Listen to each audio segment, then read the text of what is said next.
वाल्मिक कराड काही तासांमध्ये आता शरण येणार असल्याचं कळतंय। पुण्यामध्ये वाल्मिक कराड शरण येणारे 21 दिवसांपासून वाल्मिक कराड फरार आहे आणि सीआयडीचे संचालक प्रशांत बुर्डे सध्या पुण्यामध्ये दाखल आहेत। गेल्या 3 दिवसांपासून प्रशांत बुर्डे सुद्धा बीडमध्ये या तपासामध्ये सक्रिय होते आणि तळ ठोकून होते। विविध चौकशा झाल्या आणि त्यानंतर अनेकांची अकाउंट सुद्धा गोठवण्यात आलेली होती आणि या संदर्भातली पुढे महत्त्वाची बातमी, वाल्मिक कराडच्या शोधामध्ये अनेक तपास पथकं फिरत होती आणि आता पुण्यामध्ये वाल्मिक कराड हा शरण येणार असल्याचं कळतंय। त्यासाठी सीआयडीचं पथक सध्या पुण्यामध्ये आहे। आणखी सविस्तर तपशील जाणून घेऊया। सीआयडी ऑफिसच्या बाहेरून आमचे प्रतिनिधी निलेश खरमरे या सर्व घडामोडींवर लक्ष ठेवणे आपण थेट जातोय निलेशकडे। निलेश, या क्षणाची सगळ्यात महत्त्वाची आणि मोठी बातमी आपण झी 24 तासवर दाखवतोय। वाल्मिक कराड काही वेळामध्ये पुणे सीआयडी ऑफिसमध्ये शरण येणार असल्याचं कळतंय। काय नेमके त्या ठिकाणी सध्या हालचाली दिसतात?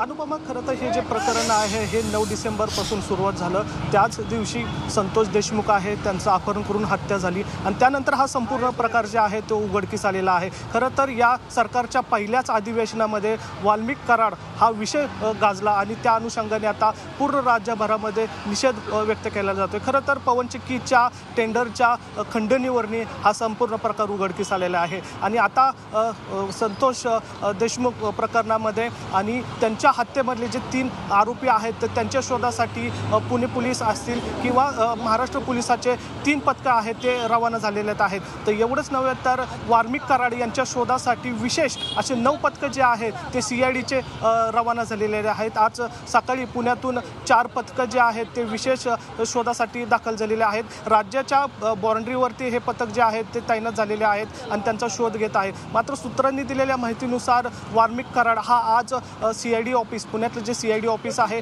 तिथं शरण येणार असल्याची माहिती आहे आणि तशा हालचालींना सुद्धा वेग आलेला आहे। अनेक पोलिसांचा जो बंदोबस्त आहे तो या ठिकाणी तैनात केलेला आहे। एवढंच नाही तर बीड आणि परळीमधले काही समर्थक आहेत वाल्मिक कराडचे ते या ठिकाणी दाखल झालेले आहेत। रात्रीपासूनच ते सीआयडी ऑफिसच्या परिसरामध्ये फिरत आहेत। अनेक कार्यकर्ते आपल्याला त्या ठिकाणी पाहायला मिळत आहे। एकूण जर पाहिलं तर कुठल्याही क्षणी वाल्मिक कराड हा पुणे सीआयडी पोलिसांच्या स्वाधीन होणार असल्याची या ठिकाणची बातमी आपल्यापर्यंत आलेली आहे आणि तशा हालचालीला सुद्धा वेग आलेला आहे। मी आत्ता उभा आहे पुण्यातील सीआयडी मुख्य कार्यालय, ज्या ठिकाणी आता सीआयडीचे मुख्य महासंचालक बोर्डे सर या ठिकाणी दाखल झालेले आहेत आणि काही वेळामध्येच कदाचित सीआयडीचं जे 2 सकाळी 4 पथकं जे रवाना केलेले आहेत ते वाल्मिक कराडला घेऊन या ठिकाणी दाखल होण्याची शक्यता आहे आणि कुठल्याही क्षणी वाल्मिक कराड आहे तो पुणे पोलिसांच्या शरण येऊ शकतो किंवा त्याला अटकही होऊ शकते, तशी हालचाली झालेल्या आहेत। महत्त्वाचं म्हणजे या प्रकरणामध्ये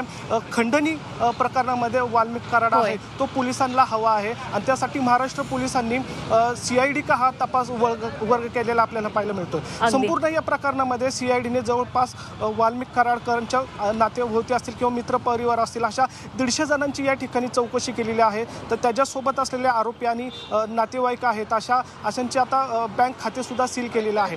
एकूण जर पाहिलं तर वाल्मिक कराड आहे तो आता कुठल्याही क्षणी या ठिकाणी स्वाधीन होऊ शकतो आणि त्याला अटक होऊ शकतो, तशा हालचाली सुद्धा या ठिकाणी सुरू झालेल्या आपल्याला पाहायला मिळतात। पुणे पोलीस असतील, सीआयडी पोलीस असतील किंवा ग्रामीण पोलीस असतील हे संयुक्त विद्यमाने या ठिकाणी दाखल झालेले आहेत आणि वाल्मिक कराड आहेत त्याचे या ठिकाणी वाट पाहत आहेत। खरं तर तो स्वाधीन होणारा असला तरी त्याला या ठिकाणी आता अटक होणार आहे। शेवटी त्याला पर्याय सुद्धा नाही आहे, कारण हा खंडणीतला विषय असल्यामुळं त्याला कुठल्याही क्षणी आता अटक होऊ शकते। खरं तर या संतोष देशमुख हत्या प्रकरण आणि खंडणी या प्रकरणामध्ये संतोष कराड हा महत्त्वाचा पुरावा असू शकतो। खरं त्याच्याच चौकशीमध्ये अनेक धागेदोरे आहेत या गुन्ह्यामध्ये उघडकीस येऊ शकतात। त्यामुळे या संपूर्ण प्रकरणामध्ये संतोष कराड हा महत्त्वाचा संशयित आरोपी असणार आहे आणि त्याची अटक जी आहे ती महत्त्वाची असणार आहे आणि त्यासाठी जे महाराष्ट्र पोलीस आहे ते युद्ध पातळीवर त्याचा तपास करत असल्याचं पाहायला मिळतंय। मात्र या सगळ्या प्रकरणामध्ये कायदेशीर बाजू जर बघितली तर वाल्मिक कराड ह्याला पोलिसांच्या स्वाधीन होणं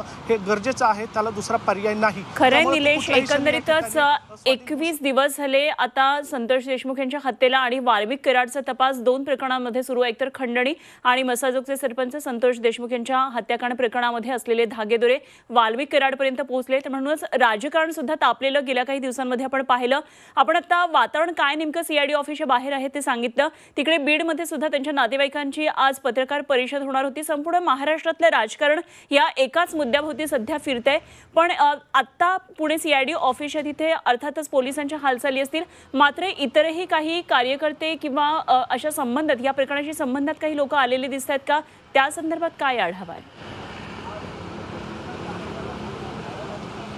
नक्कीच खरं तर रात्रीपासून परळी असेल किंवा बीड असेल त्या पासिंगच्या ज्या गाड्या आहेत त्या सातत्याने CID ऑफिस आणि पुणे परिसरामध्ये फिरताना आपल्याला पाहायला मिळतात. आज सकाळपासूनही कराड आहे त्याचे कार्यकर्ते असतील किंवा पालकमंत्री जे आहेत त्यांचेसुद्धा कार्यकर्ते या ठिकाणी दाखल झालेले आहेत अशी चर्चा आहे. मात्र त्यांच्याशी आपण चर्चा केल्यानंतर त्यांनी स्पष्टपणे बोलणं टाळलेलं आहे. मात्र या प्रकरणातला वाल्मिक कराड त्याचे मित्रपरिवार आहे ते रात्रीपासूनच पुणे परिसरामध्ये आपल्याला फिरायला मिळतात. आणि या ठिकाणी तर आता CID ऑफिसच्या परिसरामध्ये जर पाहिलं तर मागच्या साईडला ज्या काही गाड्या लागलेल्या आहेत त्या परळी आणि बीडवरने आलेल्या आहेत. कदाचित ते त्यांचे कार्यकर्ते सुद्धा असू शकतात आणि या ठिकाणी आता ते स्वाधीन होणार म्हणून ते आधीच काल रात्रीपासून या ठिकाणी दाखल झालेले आपल्याला पाहायला मिळतात. अनुपमा. ठीक.